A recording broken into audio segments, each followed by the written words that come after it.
Limited earned the consecutive Best Compliance Team Award, featured in prestigious legal competence, and is sharing the star in India's legal fraternity. Our next panelist is Mr. Vinod Tiwari, Regional Manager at Niti Aayog, Founder and CEO, Gulf India Solar Consultants, Solar Energy Expert, a prolific speaker. He conducted over 130 seminars and is a sought-after thought leader in the solar industry. He is a social advocate, authoring a bestseller ebook From Dreaming to Achieving in Life, reflecting his multifaceted persona and commitment to empowering youth and entrepreneurs. So, Dr. Lokesh Jindal is Associate Professor at Atal Bihari Vajpayee School of Management and Entrepreneurship, JNU. Dr. Jindal is esteemed academic. And expertise in marketing, having the experience of over 25 years in academic, business and consultancy. He is a UGC nominee for the Harvard Square Honor. So we can begin with the panel discussion. Yeah, good evening everyone. I think what a wonderful session we had in the last session. And it was all talking about the conscious leadership. And there's some overlap about the conscious leadership and conscious culture we're talking about. But समस्या ये हुई है कि इतने अच्छे session होने के बाद अब हम सेशन को लाइव करना बड़ा मुश्किल है. I was thinking that after lunch, generally I'll be sleeping a little bit, but after that, immediately after lunch, we had such a wonderful session, explosive session actually, कि सारी नींद खुल गई and we are ready to take this session now. I have pleasure to have all these wonderful panelists here, all eminent people here, expert in their own fields, and I have been given the duty to ask questions actually, so my job is a little bit easier today. So we're talking about the consciousness. So we had a good deliberation on conscious leadership, we had a good deliberation of culture, etc. But what we're talking about is consciousness culture in the organization. That's what the focus today is. And generally what we're talking about, and I was hearing the last panelist also, there's a lot of trust, self-confidence, awareness, and other things are also required, which is always there. तो जैसे कि महात्मा बुद्ध ने या in fact Swami Vivekananda का एक coat था जिसमें ये बोला था कि अगर आप दिन में एक बार अपने आप से जरूर बात करें, अदरवाइज आप दुनिया के सबसे वंडरफुल आदमी से मिलने से चूक रहे हैं, right? So meet yourself at least once in a day. That's a self-awareness also. So with this background, I will start with Mr. Vinod Tiwari. So Tiwari ji, I just want to understand, how do you define the consciousness culture in your organization? What is the consciousness culture actually, and how do you define it, and what do you think are the essentials for this? So thank you, Mr. Samit, to having me over here for this great, nice question. And I want to say namaste to all the guys over here. Namaste. Namaste. Good afternoon. Good afternoon. Last person, good afternoon. Thank you very much. So I'm really honored and privileged to be here. I'm basically living in Abu Dhabi, UAE, and I've been here in India, so I thought let me be here. And thank you to Mr. Rajiv for having me over here. So that's a great question, Mr. Samit, right? Samit. So if we talk about we have talked about the leaders, right? And I don't want to talk, I want to actually interact. Can we, students? Yes. Okay. So before starting, I want to ask in a layman language, what do you understand by leadership? How many of you, who can answer? Who is a leader? What do you think about a leader? Please, quickly. Who stays at the back and pushes? Oh my God, okay. Anybody else? Who lead the solution? Who? Who lead the solution? Who lead? Wonderful. Who makes a common goal? Wonderful. Anybody from the back? From the students? Who understand their people around them, who understand them and have empathetic gestures to them, and their goals are their main goals also. Yep. Leaders. Yep, wonderful. And anybody else would like to try? Yes, please. Each one of us is a leader. Each one of us is a leader, right? Thank you very much. It's a great, you can clap for yourself. Very nice, very nice. Yeah, please. Sir, leader. Yep. In the definition, all the traits Yes. of a leader. Yes. Inside the definition, reader, R-E-A-D-E-R. Okay. R is sorry, LEADR. L means learned person. Yep. A leader must be a learned person. Mm-hmm. Number two, a leader must be Yes. energetic. Great. Without energy, a leader cannot succeed in their future. Then assertive. A leader, to become a leader in every type of aspects, he must be Yep. assertive and he must be dedicated in his duties. Yes. And then he must be enthusiastic. A leader must be enthusiastic to remain valid, sustained in the market, and then respectful. He must pay respect to all those from subordinates to elders. That means all the traits are in this definition Wow, of leader. great. Thank you very much. I like the participation, and I would say that really I feel that I am in JNU, Delhi, because of the answers. Because whenever I take a meeting or seminar somewhere, so when I ask about leaders, they say leader means who has got followers. How many do you believe that? Leader who have followers. But then today the scenario has changed. Leader do not create followers, but leader create leaders, right? And those people who are creating leaders is in a real way consciously creating the sense of the leadership. So I believe I will not take much time. My question was answered by many of them. Thank you very much. Sure, thank you very much. I think you're very right. The leaders who are creating the leaders are actual the leaders, and it's our duty to create more leaders for the country, frankly, and the same apply in an organization also. So, Dr. Jindal, what do you think that when we're talking about consciousness culture in an organization, we are talking about the leadership, we're talking about conscious leadership, we're talking about conscious management, conscious employees. How difficult do you think it's actually to create a consciousness culture in an organization, and what kind of challenges you think are there? See, I am an academician. From that perspective, I would like to put it straight that the culture in the organization is a reflection of the culture in the society per se. And I think if we talk about the consciousness concept in terms of leadership development process, then I think that is very intrinsic to the Indian culture. I think because whenever an Indian is present, is take birth, right? We are set, in Western hierarchy we talk of self-actualization as the last phase. But in India, it is said that whenever we are born, our parents and our relatives constantly chase us, and even our religious context also chases us to identify the canvas of life why you have taken birth. I think it is so intrinsic to the upbringing and the value system that is imbibed in us as part of the upbringing. And then there's a second setup of integration into it, not just the family and the society, but also we talk about the academic ecosystem, which starts from the school age and goes to the higher education, in which JNU also plays a very important role in the higher education sector per se. So when students come to us, we expose our students to consciousness through various, not just academic subjects per se, but various activities per se also, be it through lectures to ISKCON, on leadership lessons, and so on and so forth. And this summit is also being organized because these are leaders in making. So I think when you hit the nail again and again through various angles, family, society, relatives, school education, higher education, I think gets deeper into the individual. And when this individual joins the organization, it automatically gets in there. So I think that is my call on this. Thank you so much. Thank you, Dr. Jindal. No, I appreciate that. In fact, in an organization also what we see is generally, the tone at the top is very, very important. When you're talking about an ethical organization or a conscious organization, which means what? The people at the top level are conscious about their duties in the organization while we're talking about the governance or we're talking about ESG and other things. So it's always a duty of the board also and the board members also to understand that, how do we behave in terms of our senior management, and then it cascades to the people.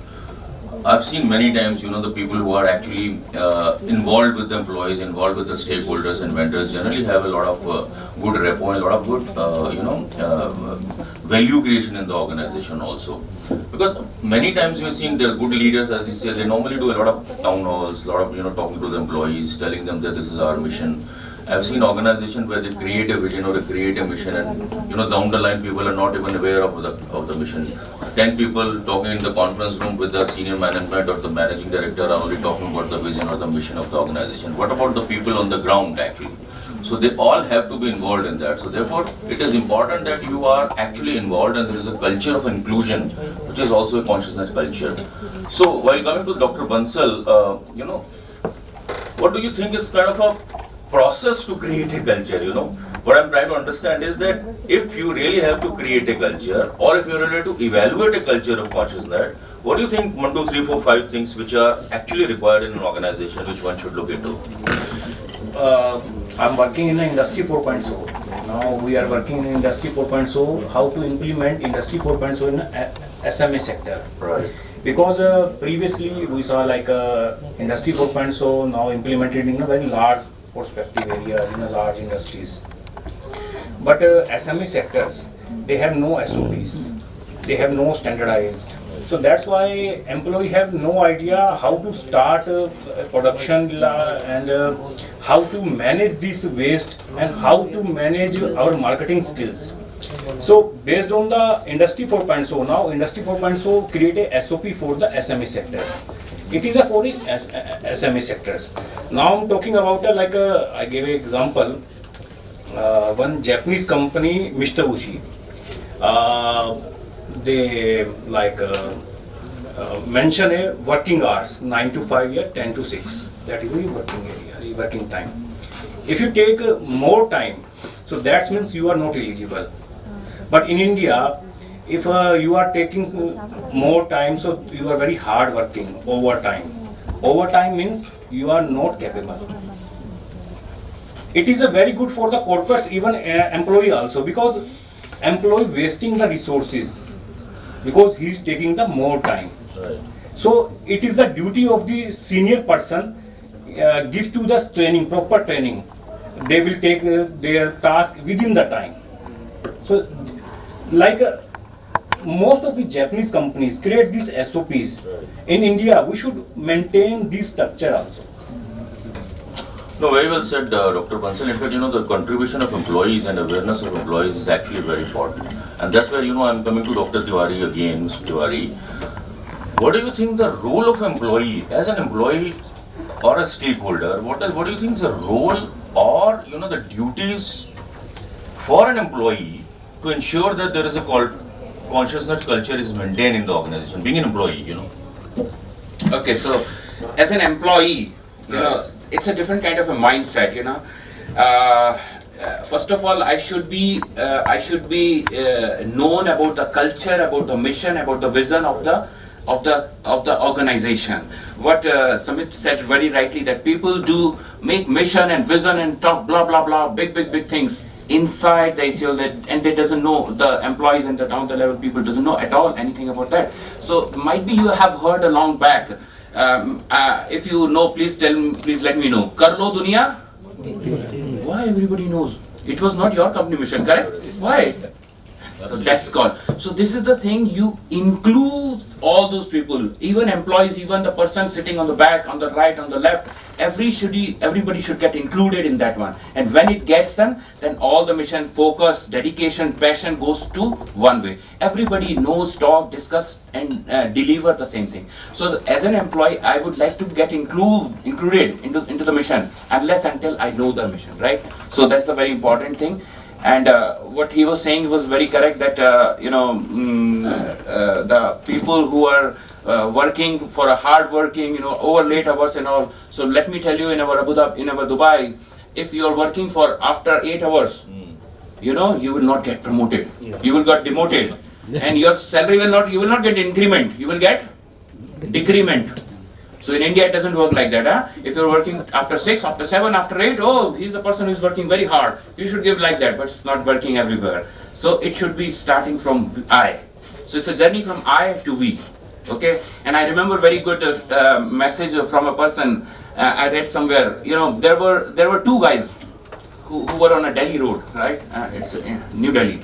So we found two guys, and they were working very, very hard. Employee mentality. Okay, you asked me for employee. So they were working very hard. What they were working?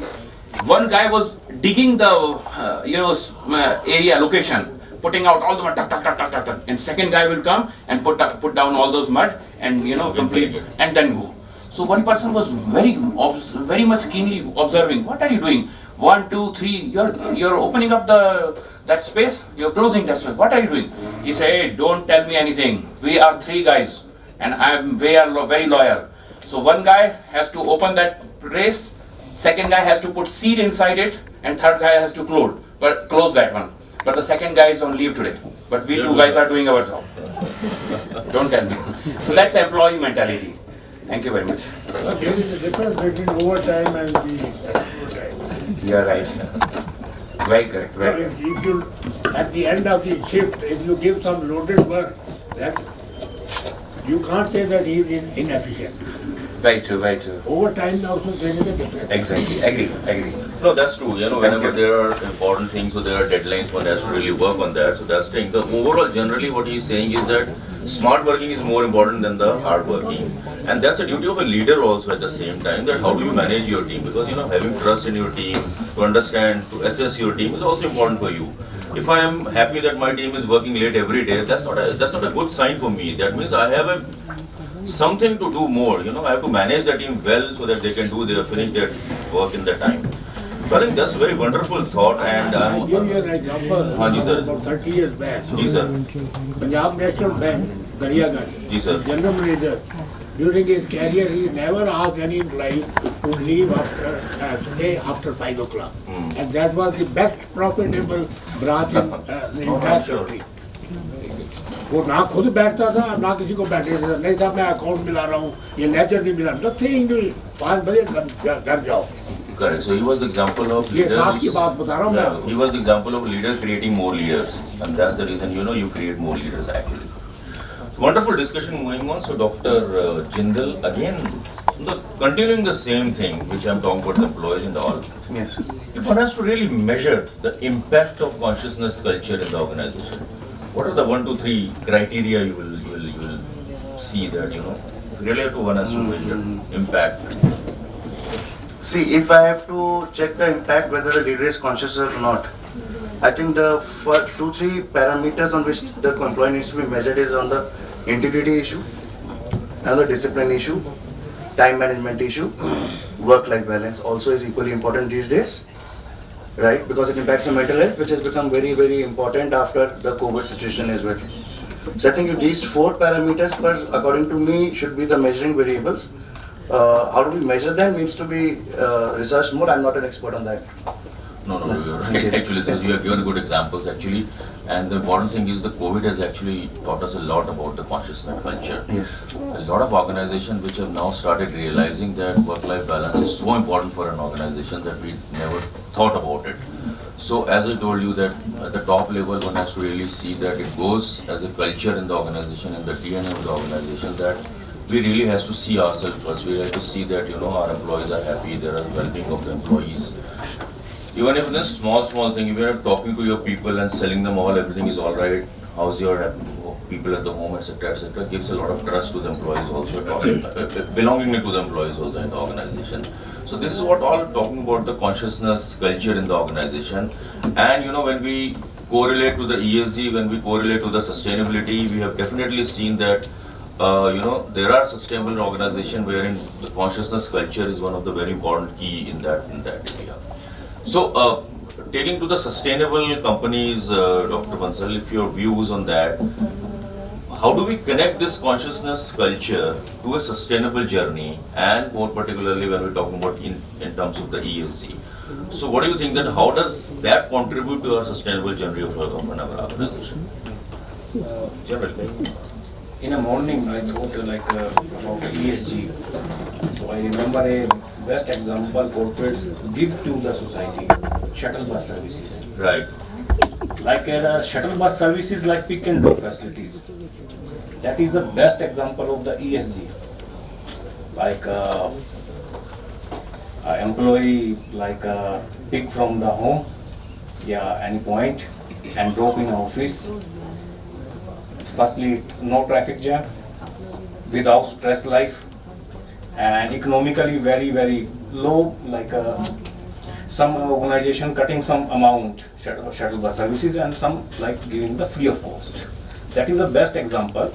And one example is I saw I had an experience in a RBS, Royal Bank of Scotland. I heard about a pool party, but I saw here is a pool meeting. Because if you are sitting in a whole day in a chair, you are not comfortable. And if I'm like a Hindu families and I'm a very very traditional family, sometimes I'm sitting in a like a cross leg style, sitting in a cross leg style. So that's why these type of corporates like adopting the flexible nature. Like okay, we have a meeting, so we will meet in a pool, and we will like conduct a meeting in a pool meeting. Okay, if you are not comfortable in a sitting, so we will like make a meeting in a standing posture, no sitting area in a meeting room. So these parameters and these practice is very good for the ESG and even sustainable also, because like somebody told me, we are like talking about sustainability in a AC room, and with the plastic bottles. We wasted so many plastic bottles now, and about like paper glass. We can use like steel glass, brass glass, but still we are using paper glass. So that's why we should watch the steel glass. Who will watch? Gift तो employability तो बढ़ेगा sir. कैसे करोगे आप? आपने waiter लगाए हुए हैं, आप तो कैटरिंग के लिए उसको छोड़ दो. ये सारी रिसाइक्लेबल है ये बॉटल. आप करिए इसको, कितना करेगा कोई? Reliance is doing it. They are making It's a very like a now in a sustainable products. It's a very costly products, because maintain the sustainable products and recycle, reuse is a very like not a cost effectiveness. So that's why still we are using plastic ball pen. So that's why these practices, if we adopt in a daily routine life, it will make easy and adaptable. Yeah, I think, if you're talking about the consciousness, culture and corporate, actually what culture is, it's basically you and I. Everyone has to start with, somebody was saying that, charity begins at home, you have to start at your own. I agree with that. हमें अपनी habits बदलनी है, आपको मुझे, हमें अपने personal habits change करनी है थोड़ी, हमें अपने आप को समझना है कि मैं अपना कितना कंट्रीब्यूट कर रहा हूँ. And if everyone understands that becomes a culture in the organization automatically. The reason why I say is that it has to start at the top, because people follow the top leaders, right?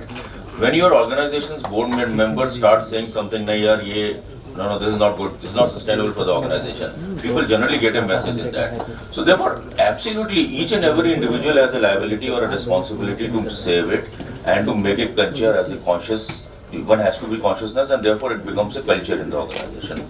So, I still remember, अब पता नहीं उसे मजाक में बोलूँ या क्या बोलूँ, हमारे यहाँ ऑर्गेनाइजेशन में एक दिन क्या हुआ कि सडनली CHRO announced कि tomorrow onwards in the pantry we'll have a very wonderful breakfast, but for those employees will come between 8:30 to 9:30. So 9:30 is the office time, and he said one day he had a complaint that people are, after COVID generally work-life balance is like, people are working from home, etc. So one day he was saying, a lot of people are not coming late and no one is telling them anything. I said, fine, so far as people are doing their work, whether they're sitting at home, it doesn't matter to me. For at least my team doesn't matter to me. Suddenly announced कि कल सुबह से ये breakfast 3-4 चीजों का मिलेगा. Those who come 9:30 to between 8:30 to 9:30. I don't know whether it's a good example or a bad example. People were criticizing, people are appreciating also.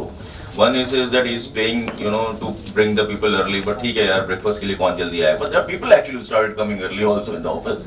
So all these things are, sometimes it's very debatable. So I've just got this पर्ची to conclude the session. So I'll conclude by saying that, and Deepak ji मुझे डांट देंगे अगर मैं share दोबारा बोलूँगा, मगर मुझे बहुत अच्छा लगता है सस्टेनेबिलिटी में कि मैं बोलता हूँ कि नूर बिहारी जी का एक शेर था बड़ा अच्छा, और वो अगली जनरेशन के ऊपर एप्लीकेबल है. अगर हमने आज राइट डिसीजन नहीं लिया प्लेनेट के लिए, तो बोलते थे कि जिंदगी से बड़ी कोई सजा ही नहीं और जुर्म क्या है वो पता ही नहीं. सो कल को हमारी जनरेशन ये अगर आके बोले कि यार हमें ही नहीं पता हमारा जुर्म क्या और ये इस तरीके की दुनिया में दे दिया जाए, इतना एनवायरमेंट पोल्यूशन एंड ऑल है. So with this couplet, I'll close this session, and thank you very much, gentlemen. You really had a wonderful session. Thanks a lot. Thank you for sharing that valuable insight. Your expertise has generally enriched our understanding of creating a conscious culture and environmental responsibility in organization. Wonderful example. Thank you very much. Now I would like to invite this side. Thank you. Thank you.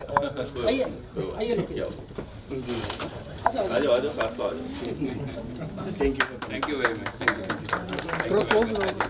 थोड़ा सा हाँ जी sir please सामने देखिए please sir click करें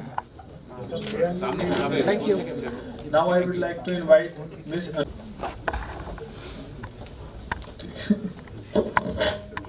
sir please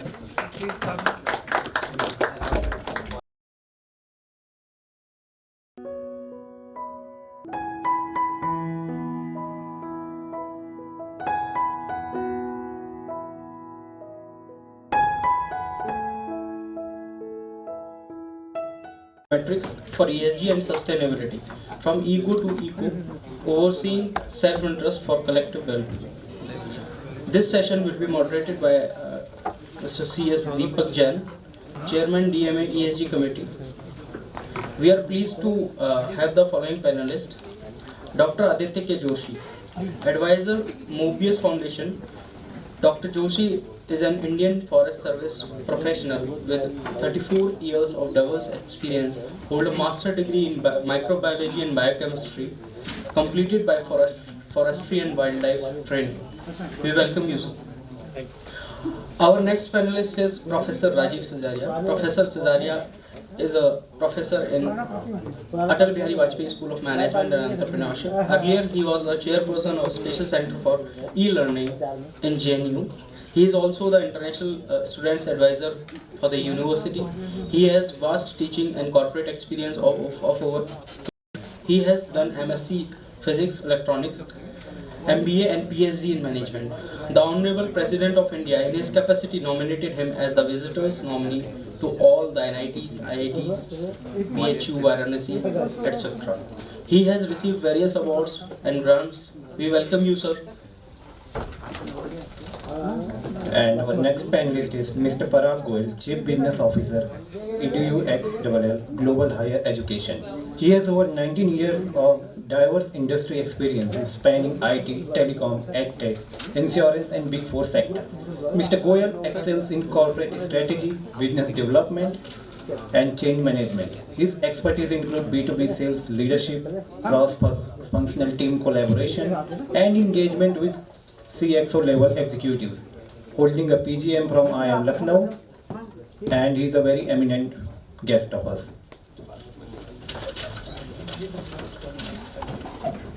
And here are our next panelists as well.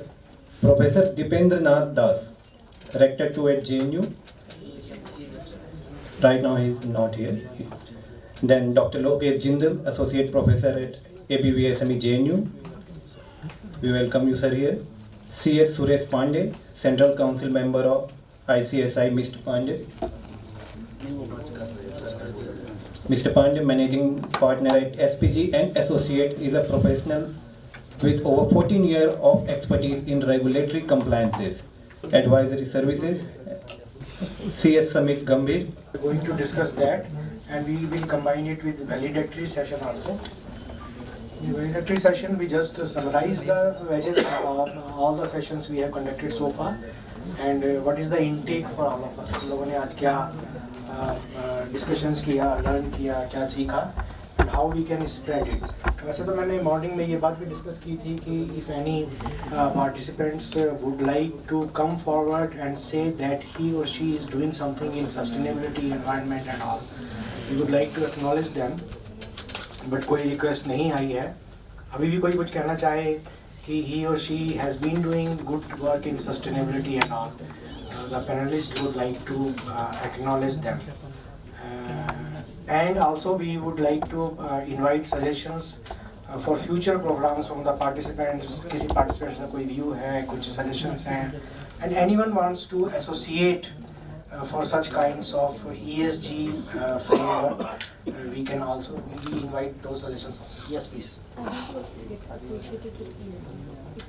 Okay, okay. So we should have your name and all. Please give it to Jyoti. Sir, I have given my name to Jyoti. Yeah, please. I thanks for this encouragement, this enthusiasm that even students I will encourage. कई बार youth को लगता है कि ये subject उनके काम का है या नहीं, because youth का जो focus होता है वो कुछ और है आज की डेट में कि उसको success चाहिए, and but simultaneously अगर जो अभी से हम उसको अपने अंदर inculcate करें, and in fact sustainability, environment, renewable energy sources, RRR, these all topics can give us a huge employment opportunities also, if we can mold ourselves towards these subjects. So first we are taking ego to eco. मेरे ख्याल से बहुत ज़्यादा इसको हम strength extend नहीं करेंगे.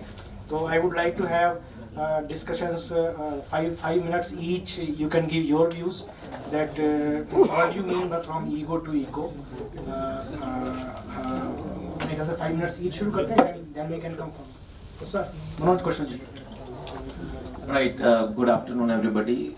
First of all, delighted to be here, a part of this wonderful forum, and listening to esteemed guests here and speakers. It's been an exhilarating experience today. So when we talk about ESG in terms of individual contributions, and I think what we have to understand that like many of the speakers earlier today have mentioned that it has to start from within. And when I look at the world around me, what I see is that there is enough that one can do and achieve without really breaking the bank, or to so to speak that without making a lot of investment in terms of time and effort. So to overcome that ego, that either at an individual level or at a societal level, and maybe later in the day I will give examples of what I mean by that. But in short, I would like to say that as individuals, as organizations, as society, we need to collectively work together to identify means by which we can overcome that individual ego as well as organizational ego, and invest in our collective future, not only for our generation but as well for the next generations to come. So I will open it there. Yeah. Thank you. So Dr. Joshi, please. He's from Mobius Foundation, and Mobius Foundation is doing a lot of job, a great job in sustainability and all. Yes, please. Well, thank you very much, and thank you for having me here. I am indeed an exalted company. I have been listening to all the discourses that have happened, all the sessions that have happened. Now, basically, as was mentioned, I am not from the academia. I am a practicing forester. I was a member of the Indian Forest Service. So all along 34 years of my career, I have spent say 17-18 years in the field doing forestry and environment and so many other things. And some experience I have with the central government also. I have worked in Ministry of Agriculture and Ministry of Civil Aviation, etc. Now, as far as ESG is concerned, well, it's new to me. I think it's new to many of us here who are sitting here. But when we talk to environment, well, environment and forest, I have been dealing with environment and forest right from the beginning. That was the late 80s. Now, why ESG? The question comes, why ESG? Why ESG has suddenly taken this kind of a stance, and why we are discussing it here? Because in the morning it was mentioned that Milton Friedman, the economist, said the business of business is to do business. So the businesses are doing business. But why ESG? Why it has all come? Now in the morning, I'll just recap, it was mentioned about the Enron incident, in which a lot of underwriting had happened and the ethical practices were not there, and the share of Enron, which was $96, had slumped down to say some cents, and which led to a crash, and then they had to pay $21.8 billion payout to the stakeholders. So that is one.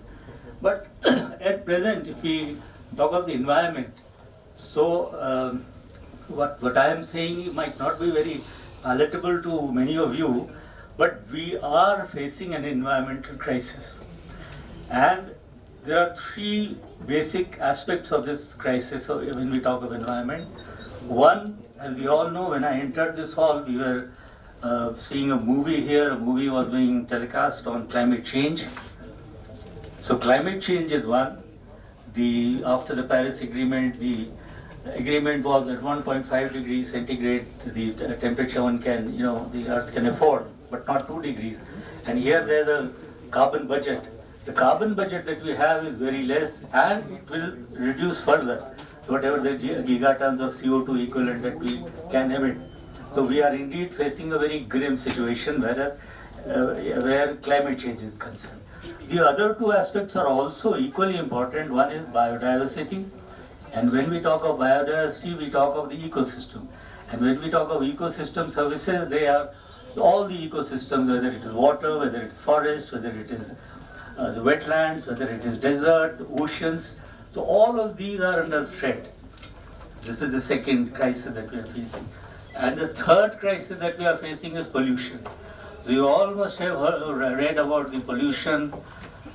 Our oceans are polluted because there's so much of plastics in our oceans, and we have now, getting to hear of the microplastics. Now these microplastics are found everywhere. Now even in Mount Fuji, in the glaciers, and everywhere these microplastics inside.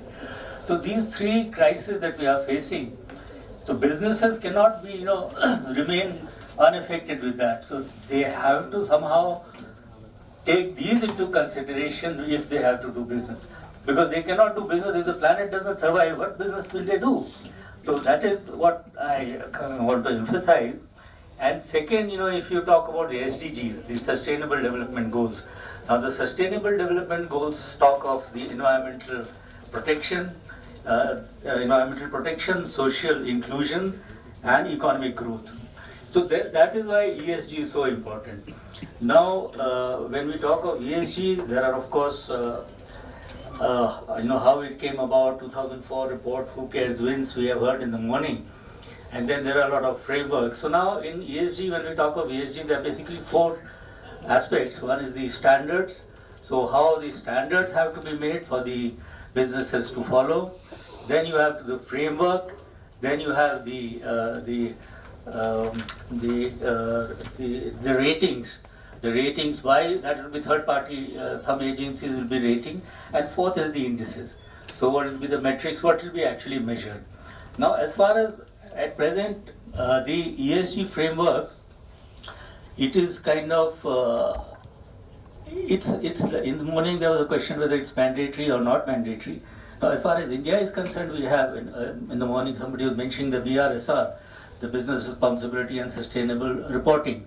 Now BRSR does mandate that the 1,000 top companies have to report, and this is mandatory. And there are two aspects to it. One is the mandatory, the mandatory indices, and the other is the voluntary indices. Whatever we have been discussing earlier, leadership and the other things, they are all in the voluntary reporting. But what is more important is the mandatory reporting. And what are those mandatory reportings? So mandatory reportings are your the environmental data on energy, how efficiently you are using energy, how you are controlling your emissions, whether air emissions or CO2 emissions, or then how you are using the water, because there was some mention that a Coca-Cola plant in MP got, had to be, discontinued because the water was not there. So how efficiently you are using the water, how much waste you are generating, and how that waste is being managed. How is the social impact generated by your company? How is the corporate governance? And corporate governance includes your the anti-corruption policies that you are adopting, your ethical practices, your accountability, your transparency. Again, taking example from Enron, there was no transparency, there was no accountability. Closer home, you must have heard about the Satyam. I don't know whether you remember Satyam. The account books were being cooked and nobody was aware. So if there had been a system of ESR, maybe that could have been prevented and there would have been lesser loss. So these are some of my initial thoughts, maybe. Yeah, we can move forward. You can speak in the next round. So, sir, now I will request Professor Rajiv to say a few words about ego to eco. I believe, Rajiv ji, that when we have self-interest is always inspired by ego. And if we become conscious towards eco, then we think of collective well-being. We think of हर एक किसी का सभी का फायदा हो. And when I say this, so I also include not only human beings, even animals, because 50,000 years ago we used to live with them only. 50,000 years ago in Africa jungles, we used to live with them. 50,000 years ago we did not have cognitive ability, so we just were playing with them. We just playing with them, and then the God decided that Homo sapiens to be given cognitive ability, and we shifted, and then since then we have been intelligently, sometimes mercilessly using animals. So when I say from ego to eco, I also want to say that कि ego में हम कई बार unconscious में कई बार दूसरे का गलत use करते हैं, चाहे वो ह्यूमन बीइंग हो, चाहे वो एनिमल्स हो, चाहे वो नेचर हो, चाहे प्लांट्स हो. So, yes sir, any thought? Rajiv ji. Thank you, Deepak ji. First of all, I would like to congratulate you and your team, Telemanagement Association, that initiated this very important strategic summit on conscious leadership for sustainable this environment, social and governance, ESG practices. I'm very much associated with this topic, not as this is the new and the emerging and the accelerating one, and the strategic importance for the country, as country has set its target to be net zero on 2070, while Indian Railway they have set target for this 2032. Your concern that individual interest, self-interest and overall well-being. When we say ego, it means economic gain oriented. So when the concern or the business entity focused on only economic gain, that is the profit making objective is dominating the social objective, it is the case that the company will be driven by the ego. And when we are shifting from ego to eco, it means environment conscious, it means environment, social and governance conscious. We have to decide that subordination of individual interest over general interest. And if we talk about the Indian mythology, Sarve Bhavantu Sukhina, so we believe in that, and for centuries we are practicing it. We do not believe use and throw philosophy of the multinational companies. These days that the waste management has become the crisis because of they are having that attitude, if you use and throw, so the more the demand will come and you will more purchase, so the more production will be there. But it is okay. Consumerism is okay. उपभोक्तावाद अपनी जगह ठीक है. But the responsible consumerism, when we talk about the sensitization in that ESG practices, is one that we need to do, and I congratulate your team that you are doing that sensitization. When we sensitize at 3 levels, one at the consumer level, so the whole population should be targeted for that agenda. Second is the stakeholders, major stakeholders of the corporate companies, and the governance, who are the policy makers and the regulators. So the government, not only the government, but the international community, international governance, as there are multiple such organizations that collectively set global targets. Yes, I know that these countries who are dominating to decide this target, they have behaved irresponsibly in the past, and they have grown like anything, but since they have developed themselves and achieved one level, now they are emphasizing others to do it. But we are not by the compulsion, but because it is our philosophy. When we integrate it, so व्यक्ति से सृष्टि से बेष्टि, उसमें हम कहते हैं कि ये पूरी जो संसाधन है, ये जो पूरी सृष्टि है, उस सृष्टि के जितने कंपोनेंट हैं उन सबके साथ हम एकात्म मानव भाव करते हैं, उन सबके साथ हम एसोसिएट करते हैं। हम नदी के साथ करते हैं, हम पानी के साथ करते हैं, हम वृक्ष के साथ करते हैं, हम वायु के साथ करते हैं, हम पहाड़ के साथ करते हैं। जन, जंगल, जमीन, जानवर, ये हमारी पद्धति का हिस्सा है। हमें जन की चिंता करनी है, हम सोशल रिस्पॉन्सिबल होने की बात करते हैं। जंगल, when we talk about the jungle forest, so it is the biodiversity and whatsoever we are talking about all these things.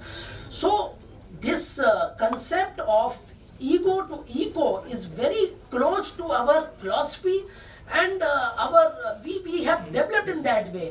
We have multiple use of these container or the packaging items. N number of times we used. When one type of use is finished, then we use in some inferior use, and then further more inferior use, until unless it is broken and not of any use. So this is the culture of India, but this is to reinforce. This is the again need for sensitization, and I believe that we will do it. Thank you, sir. Thank you. Thank you. Thank you. Sir has also joined. We appreciate, sir. So, sir, we are discussing two topics. One is from ego to eco. Yes, yes. From self-interest to the interest of the society. And when we say society, society includes even the other species. It includes animals also, plants also, nature also, universe also, this planet also. Because इस planet पे human being ही है जो एक समझदार प्राणी है, तो ये हमारी responsibility है इस planet को देखभाल करना.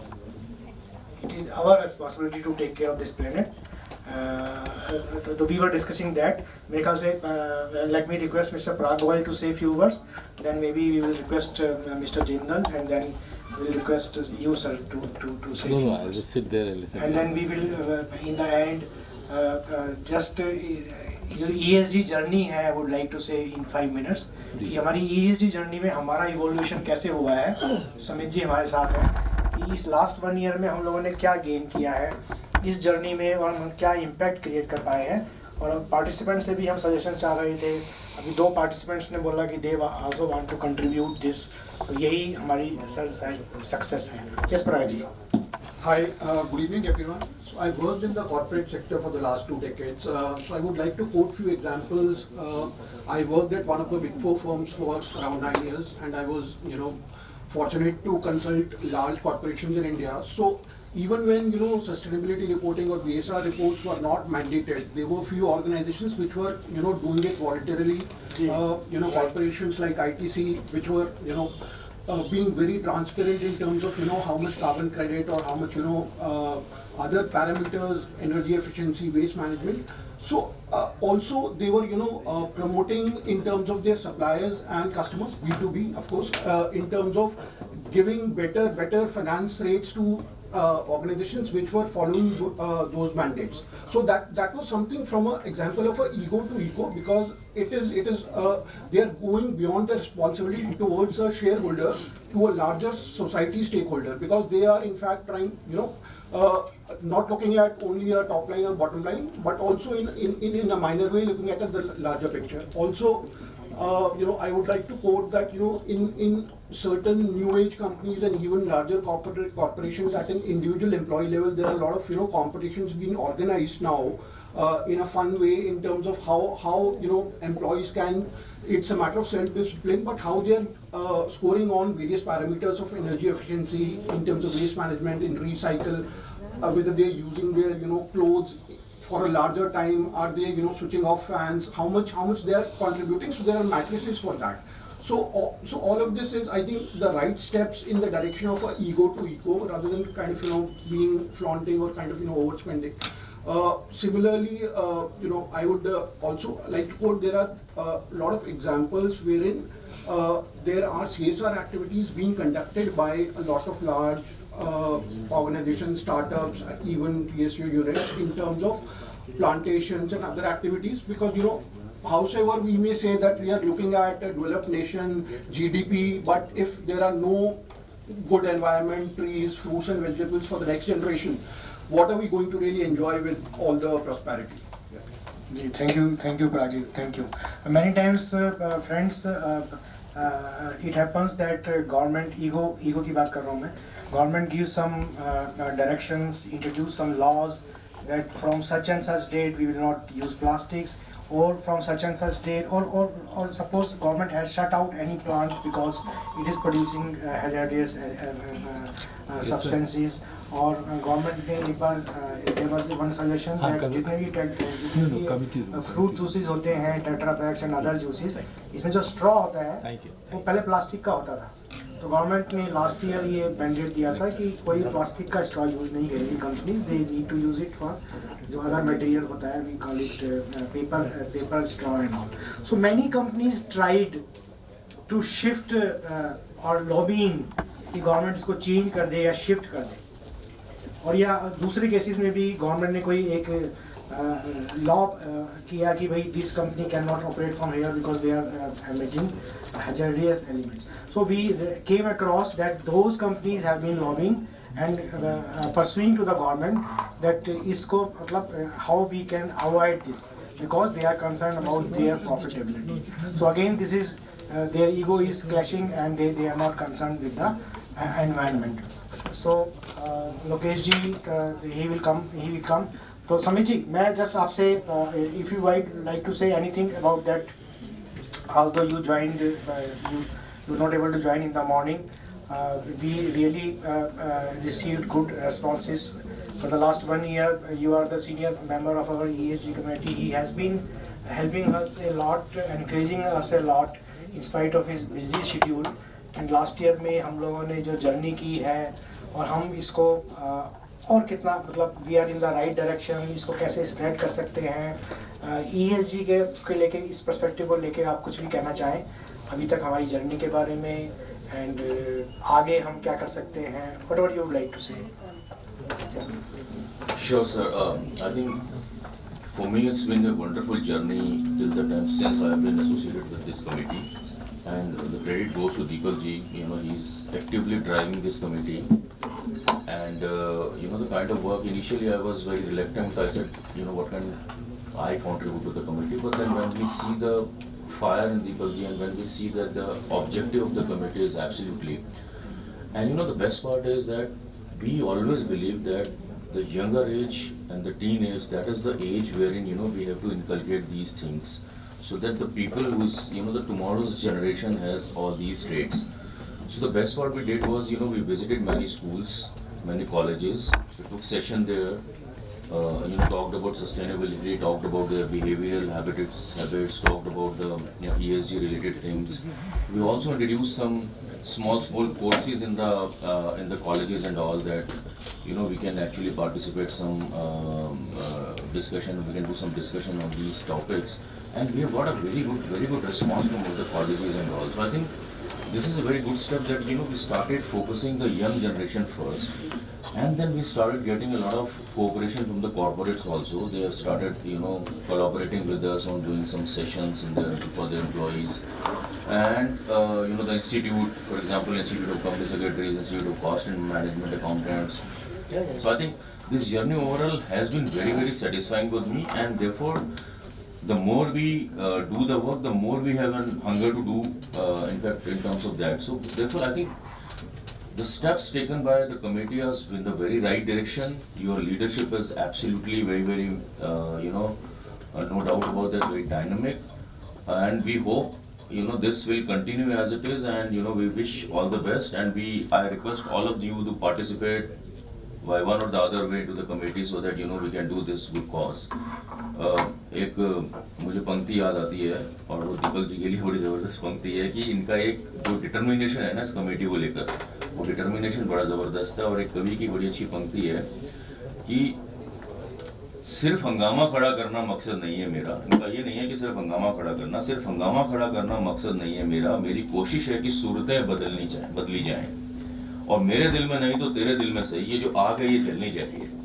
सो ये इनका जो डिटर्मिनेशन है ना कि मतलब सबके दिल में फायर लगा के रखना कि यार we really have to work on this journey, and I really appreciate that. I am fortunate to be part of that. Thank you sir. माशाल्लाह सर, माशाल्लाह. Great sir, great. आप हमेशा ऑडियंस में एक फायर भर देते हैं अपने शायरी से एंड अपने वक्तव्य से. We really appreciate you, and you really helped us for the last 1 year, in this journey. So valedictory session में हम चाहते थे कि audience भी कुछ participate करे. Then I will say about my journey, जैसे सर ने कहा, let sir also join. In the meantime, जैसे भारती जी हाँ बताइए आप क्या कहना चाहते हैं भारती जी? Yes हाँ, आपने अभी तक सुबह से लेकर शाम तक आप यहाँ पर हैं. I appreciate. Let us clap for her. From all the participants जो सुबह से यहाँ तक है, I would like to clap for that. यार भारती जी बताइए कैसा रहा आज का journey? I'm Dr. Poonam from Bharti. अच्छा सॉरी मैंने गलत. अच्छा भारती अच्छा. I'm Dr. Poonam from Bharti College, University of Delhi. So in my college I am running a project with my 100 of students with Connecting Dream Foundation for plastic waste collection, and so far we have collected 250 kilograms of plastic and given to Bisleri for recycling.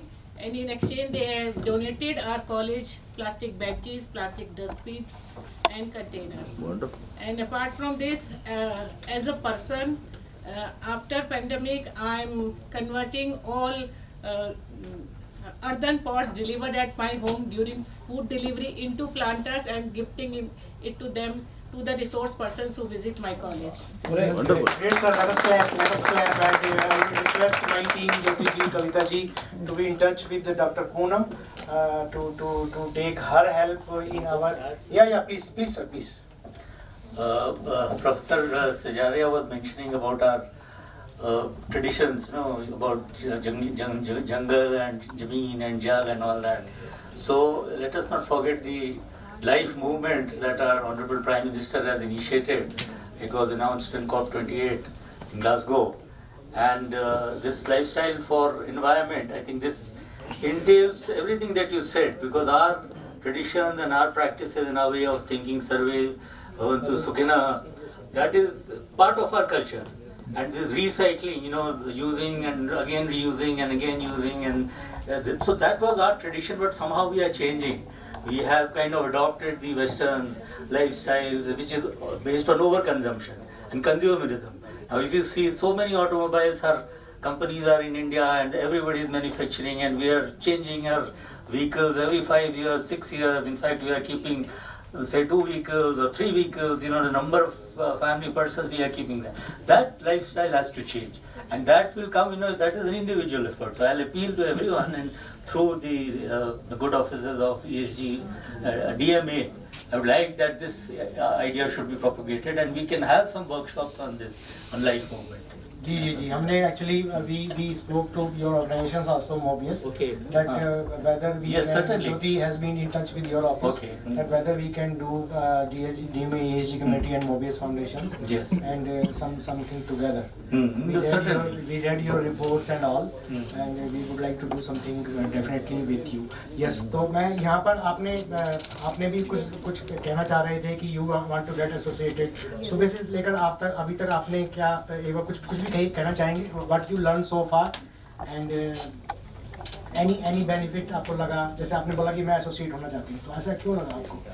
क्योंकि sir मैं खुद अपने individually मैं life में follow करती हूँ. जैसे suppose example बताऊँ कि माइक है हमारे पास, माइक वही है ऑन कर. अच्छा ओके. कुछ भी नहीं उधर चले जाइए.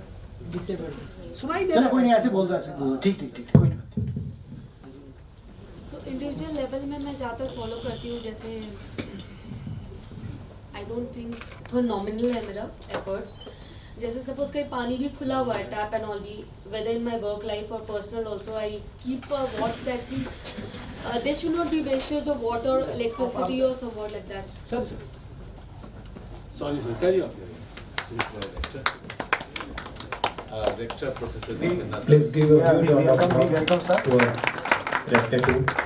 We are doing a valedictory session. हम लोगों ने अभी तक क्या learn किया and what we can do in future. So we would like to have your views also definitely. This one of the participant, she's saying please what she has done, what she has learned so far.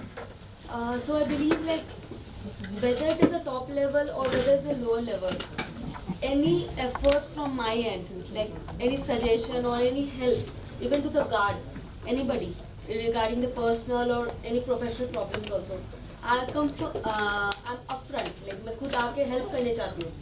चाहे वो कुछ electricity saving हो, चाहे water saving, कहीं भी people think that यार तुम क्यों कर रही हो, why you're empathic with any people, even they are living in a slum area or anywhere. So I believe कि मेरे पास जितनी capacity I try to help out. So but I'm not getting a perfect platform, and today I got, thank you so much sir, and I'm really blessed to have this conversation with you and everybody. So very good, very good.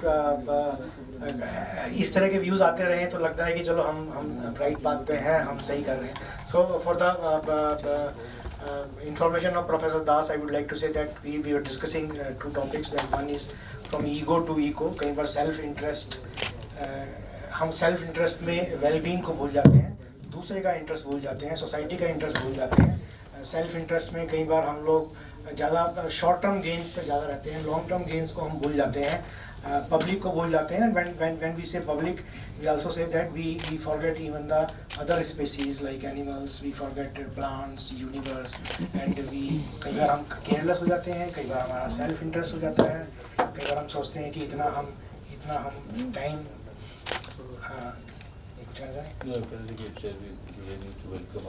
या please yes sir. So thank you very much, and whatever the time that I have managed to spend here, which is not as much as you have done, I thought the enthusiasm and the kind of work that you have done today, and we are very grateful that our lecturer, Professor Deependranath Das, on a Saturday afternoon, you can imagine, as promised, has come to grace the occasion and chair the session, which is a valedictory session. So as Mr. Jain has just informed you, there are 2 or 3 topics that you can see the title, the conscious leadership on for environmental sustainability goal, which has been set up by almost every country, and it is a goal that I think almost from individual to institution to the nation to the world, that is being discussed constantly, and what are the aspects that can propel us or inspire us to go on that path where we can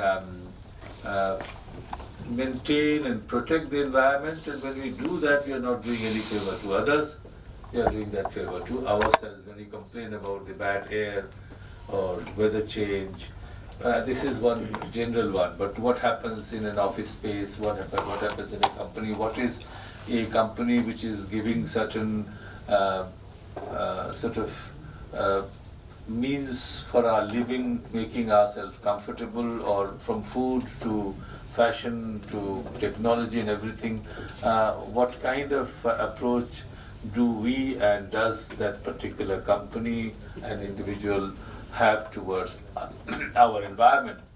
Just want to sum up, there is a Sanskrit word for the environment around us, or the earth around which we live and we are concerned about. It's called Vasudha, something that holds all the wealth of the universe.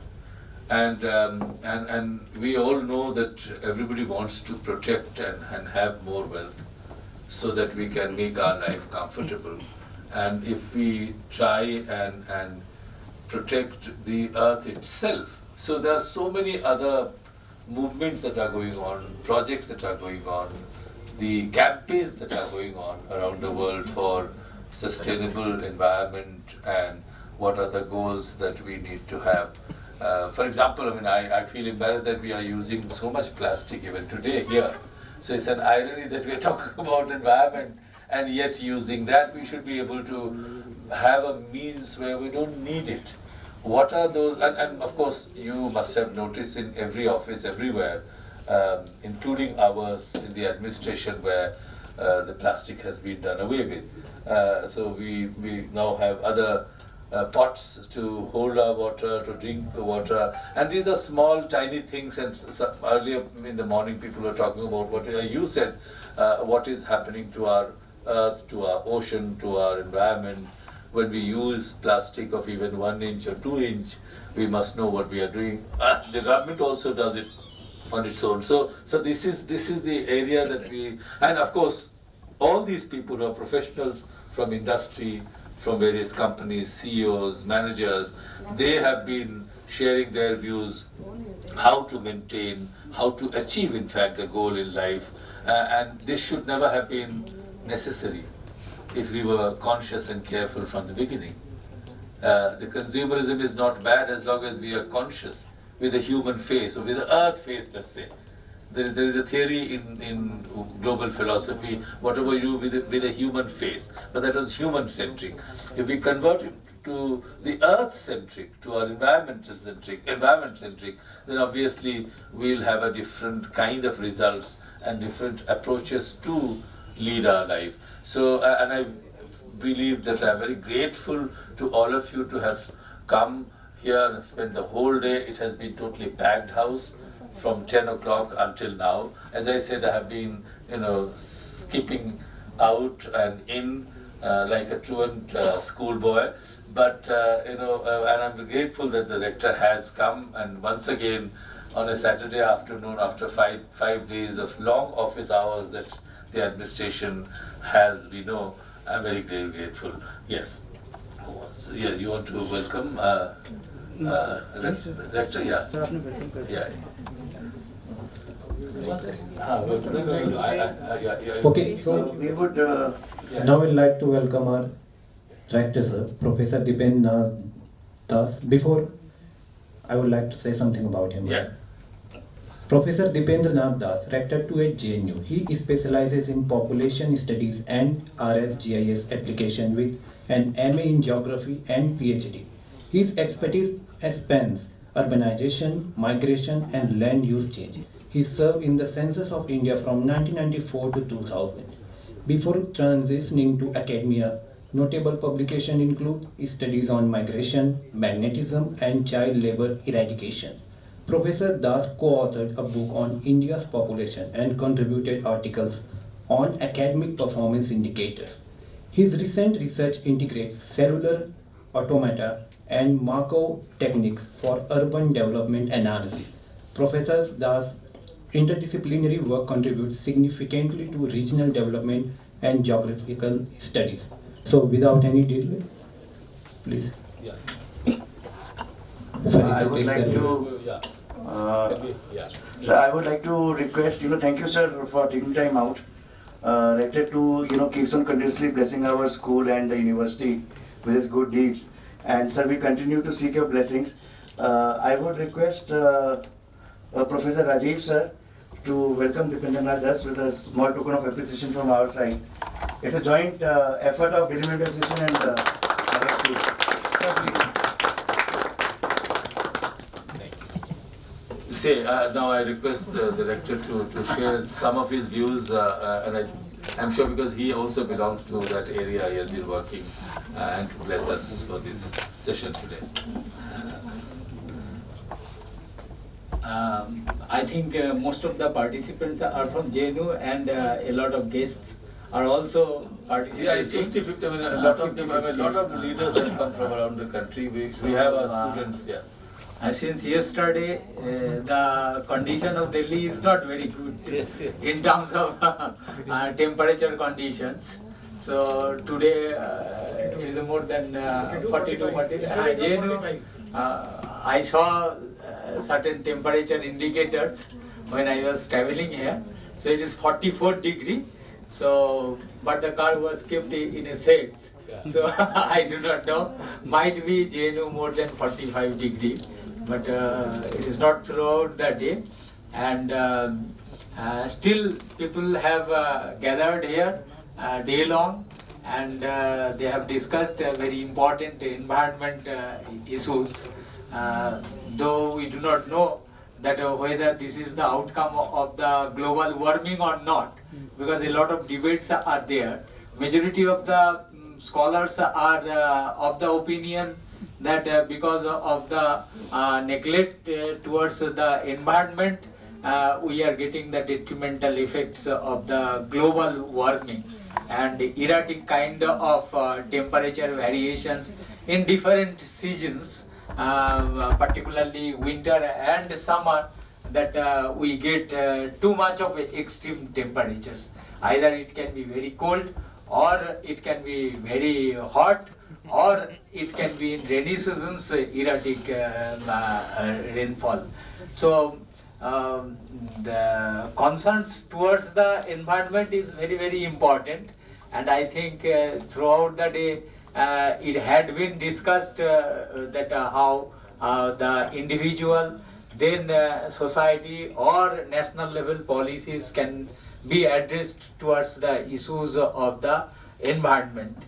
And being one of the important developing nations, India is aspiring that it will very closely merge the gap between the developed nations and the developing nations. And we know that the growth rate, GDP is contemporary, it is the highest in the world. And if we can sustain this growth rate within 3-4 years, it has already been declared, and we all believe that we will become the third largest economy. So if you see the trajectory, how it had started in last 10 years, from 22nd global GDP country, actually total economy, and it had come to up to 5th actually. It has toppled so many countries, and that it's really difficult to think that sometimes back even Mexico was higher than India in terms of the global economy, and so many European countries, particularly when we think that UK, which subjugated us almost 200 years, they are trailing India. So now only Japan and Germany is in front of us. So this is a very good scenario that we are developing a lot.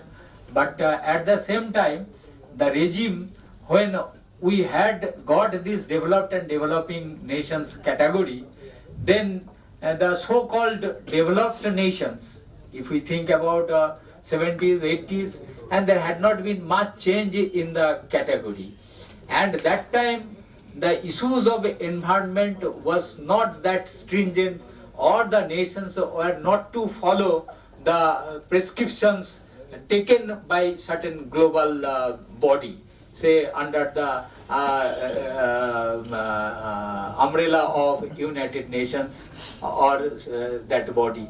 And towards the new millennium, we got Millennium Development Goals, and India being signatory of it till 2015, it has tried actually heart and soul to meet all the MGD goals. And after that, till 2030-35, again that sustainable development goals have been set up. And India is also important signatory. Not only that sustainable development goal, that sustainable development goals are having several goals and sub-goals which are pertaining to the environment. And we have also certain environmental summits also separately, where India is very important signatories. And not only that, it is also leading the developing countries in terms of achieving several targets which have been set towards the environmental conditions. So now, for us, when we talk about the development, at the same time the environment, the important thing is that as we are telling the developed nations and developing nations, developed nations didn't have these sorts of compulsions of addressing the issues of environment. When they have reached to certain level without getting certain restrictions or facing obstacles, meeting the environmental targets, they had, we think that their journey was much easier than what today developing nations, particularly India, or you can say Argentina or Brazil or like that countries which are trying to do it. Because it's not a very easy task maintaining environment, at the same time achieving all sorts of comfortable indicators which can give you the laurel that you have developed. So I think it has come time and again in the discussions that in many cases things are not having conformity. Many times those are contradictory. Particularly if you go for the development, then certain issues of environment will automatically come, and being developing countries handling the issues of environment is very, very difficult. Difficult because that patent Raj is also there.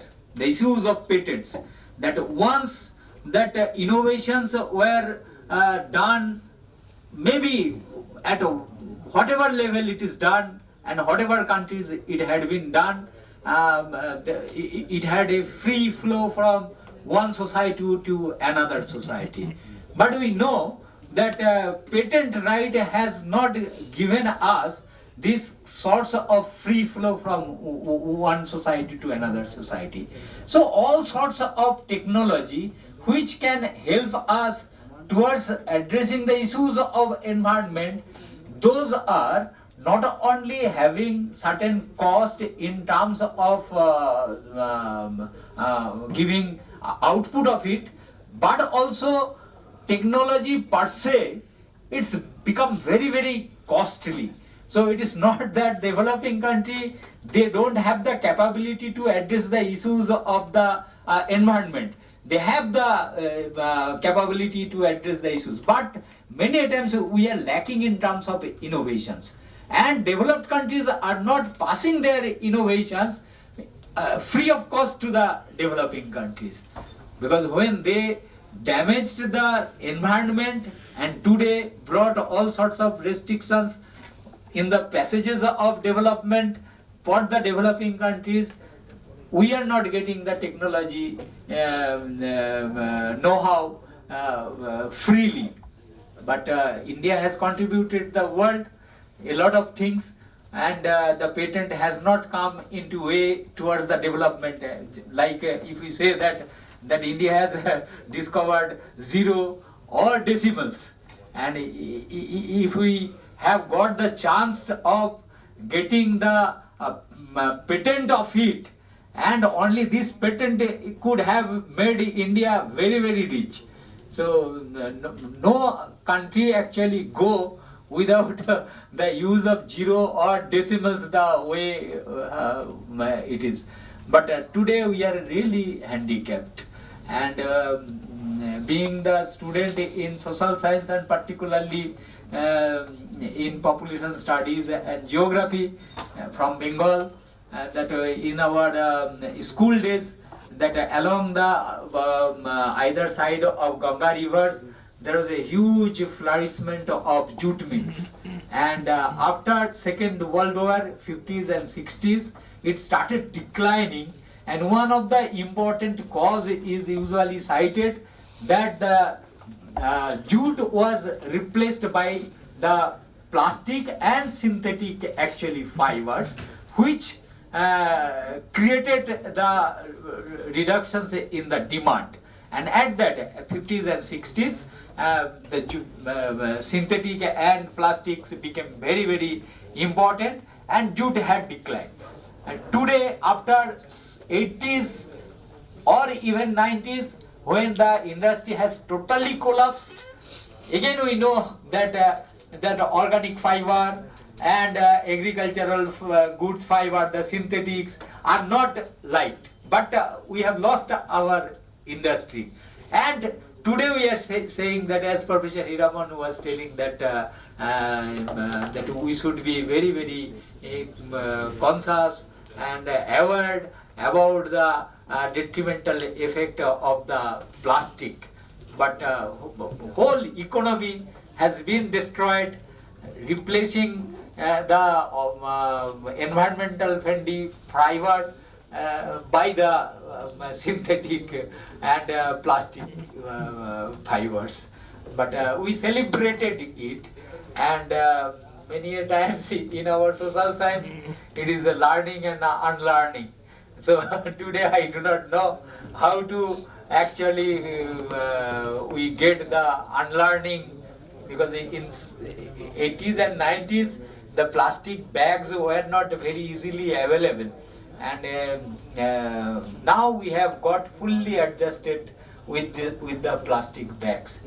And one side that there is no strong prohibitions towards the productions of the plastics, and towards the user end we are talking about the awareness and consciousness and a lot of campaigns towards not using. I do not know, many industry persons are there, then why not to address towards the root, that if you stop productions, then it will not be possible to place all those things in market. And many a times whatever we say, that throughout history, that as Professor Deepak Jainji was telling, that we place our self-interest or ego more towards the top and in priority than the interest of the society or the nations. But if you go through the history, any sorts of countries, if you see it actually, when Britishers subjugated us, never they thought about the human right or the any sorts of thing, never.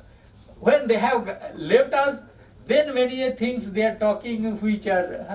So if you go through the history, always in which society you are belonging, and it has been seen that people are concerned about the benefit of them itself. Even the whole sorts of environmental debate, if you see it, is it free from the prejudice of interest or not? There is a lot of questions, and if you think about that global south and the issues of the global south, that always in Amazon basins or in Congo basins, the vegetations are to be kept intact for the total global environmental balance. And if you see it, Western Europe's or that America, that very little forest is left. So it is the developing countries, those who are maintaining the, and now they are coming that okay, you have to maintain the green.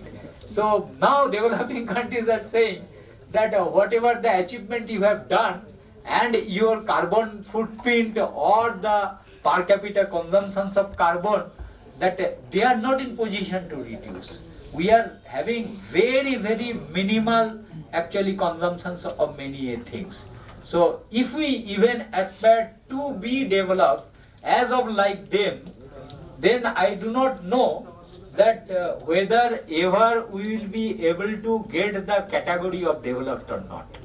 Maintaining the environment and getting that sorts of level, because whenever we say that developed nations, so many indicators are there which they are having, and if we want to make ourselves at par with their indicators, then the whole lot of environmental issues will be in jeopardy. It's very, very difficult. I do not know.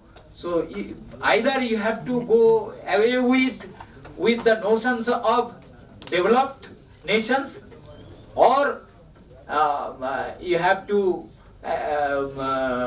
talk about the environment. What is the convergence? This is a very, very difficult thing. Though our country is actually strongly believing that we will have that fit by 2047, and that's very, very important. And if we think that 30-40 crores of people, those who are not having that much of consumption level, if we bring them up from their low level of consumptions to high level of consumptions, so you see that the industrial products they will be demanding, then that a whole lot of amenities they will be demanding, whole lot of pressure they will be creating on the infrastructure to make them sustainable. Then the issues of environment, at which level it will come up, we do not know. Though I think it has been discussed, keeping both the things side by side. Many a times it happens when we talk about the environment, then we only talk about the environment like activists, and thinking about that, okay, whatever I have got, let it be ensured. Then you talk about the environment and you be in the status quo without changing your level. But if we make them also dynamic in the process of development, so automatically the status quo will be broken. Then what will be the issues of the environment and in general the interest of the general citizens of the country? India is very, very important because now we are having the largest number of people living in this subcontinent. Not only in our country, but it is in terms of the world, it is the highest. So very close to China. So if we can address the issues of population of India itself, almost it will solve 1/5 of the problem of the world. So that is very important. Therefore, India is having a huge say. So I do not know, without participating in any discussions, I just talked about a few thoughts which come on the way. Your intervention has summed it up, if I'm not wrong. It's very, very nice. Thank you, sir. Yeah, so thank you so much. Yes, we are finishing. आप कुछ कहना? No. अच्छा. So बस in the end valedictory session आप कुछ कहना चाह रहे थे? Just 1 minute. Just to clarify, just to inform that the use of single-use plastics has been banned by the government in 2022, and the plastic bags that you are carrying now, there's a size given to it, 100 microns. So lesser than that is banned. Even this also has been left to the states. So in many states, these plastic bottles have been banned. Only 1 liter is allowed. So this is not allowed in many states, but nationally it is not banned. So that is why we cannot object. And second thing, yes. I just like to say that whenever we talk of environment, so it's always a trade-off. Like you very rightly mentioned, it is always a trade-off between environment and development, and that is where sustainability is so important. Because if, like you said, if like activists, if you go on about environment, then perhaps we have to go to the Stone Age to get back our the whatever environment that we had before the Industrial Revolution started. So it's always a trade-off, and that trade-off is what we are looking for. Thank you. And sir, can I add something? Just 30 seconds. Yeah. Please, sir. Sir, management school we have a in management school we have a concept called as triple bottom line. So that balancing of economic interest and environment merge there. So we talk about people, profit and planet. From single bottom line we shift to triple bottom line, and that's where the corporates have moved now. So, and that's what's part of the management teaching process, and that's the reason we are talking about the ESG also. They're just going to complete that one project. Thank you. Sponsored by SSR on triple bottom line. So, thanks again, friends. It has been a wonderful day here in JNU. शायद JNU का aura, आपकी faculty का aura, it all combined. We met Dr. Jindal last year, and we did one session here in last year. Last year, and then since then we have been in touch, and then we reach here. Maybe in future we will do something else. We are in discussion. So Dr. Jindal, आज का दिन भी अच्छा रहा. कल हम लोग काफ़ी डिस्कशन कर रहे थे कैसा करें ऐसा करें, बट अल्टीमेटली मैडम आप कुछ कहना चाहेंगे? आप सुबह से यहाँ पर हैं. यस, कैसा रहा? It was obviously very interesting, and thank you for the opportunity to thank you for collaborating with us in organizing this workshop. A collaborative event is always more organized, and we all got an opportunity to interact with such a wonderful we have a panel of speakers, and participants were also so enthusiastic since the very morning. I mean, house full, and Waiting standing. yes, and my apologies to the participants who had to, at times they had to stand and attend the sessions. So, however, we were accommodated. Yes. तो really काफ़ी अच्छा रहा. मैं इसमें बस sir आप यहाँ पर हैं. With your hands, I would like to have some presentation, some felicitation to the team which have helped in this session. आप लोग हैं यहाँ पे, आपकी टीम से भी आप किसी को करना, आप you can give names to from your team, from my team. I think Jinder sir thank everybody finally. Yes, formally, yes. And then we can do that. Yes, please. Then we can have a group photograph, and then we can. I would, on behalf of Atal Bihari Vajpayee School of Management and Entrepreneurship, and I would like to thank our collaborators, primarily Delhi Memorization, the EAG committee of the Delhi Memorization, Dolly Memorization, and we have various other stakeholders who have helped us in organizing this event, Jyoti ma'am and everybody. I think there's a long list of people there. So thank you, Jyoti ma'am, and to you as well.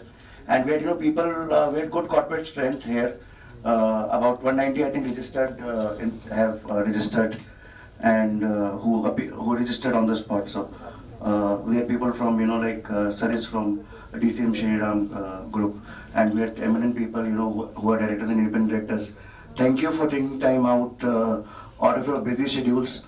The reason we kept it on Saturday was so that it becomes easy for the industry professionals to come, industry practitioners to come and share their opinion and their version, so let it be a peer learning activity. And I would like to thank Rector sir for taking time out and being here. And thank you Hiraman sir for giving us the light so that we can walk the path and take the school to the heights where it deserves to be. All of us are moving in that direction. I would also like to thank the people in the convention center of JNU who have spared their time, on a Saturday to organize this event, the lighting and audio video system, and all the faculty members of the school as well, who have been, contributing. Yes, and we have a good team of volunteers who have been here constantly chasing this event, not only today, but for past few days.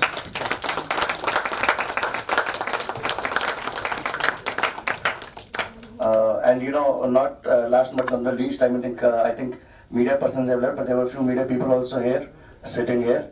So I think in Essentia, I would like to thank them also for being here and taking this event to the larger scale. I think we are observing the Earth Day very soon, and so I think environment is something, it starts from us. I think, and thank you Deepak for we have taken that pledge in the morning. It means a lot to us, at least to me and to everybody here. That's why we are here, and we look forward to taking this mission to higher heights. And whatever support you require from our school, I think we are always available to take this mission higher and higher. Thank you so much. Thanks, sir. Thanks.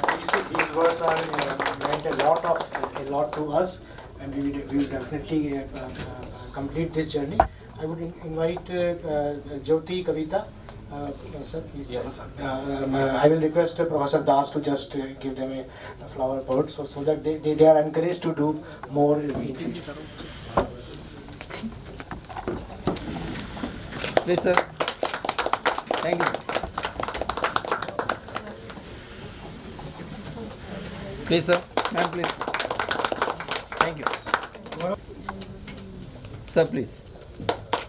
Thank you. Thank you. Yes, sir, please. Thank you. Sir, please. Thank you. Clear. Sir, please. Thank you, sir. Sir, please. Thank you, sir.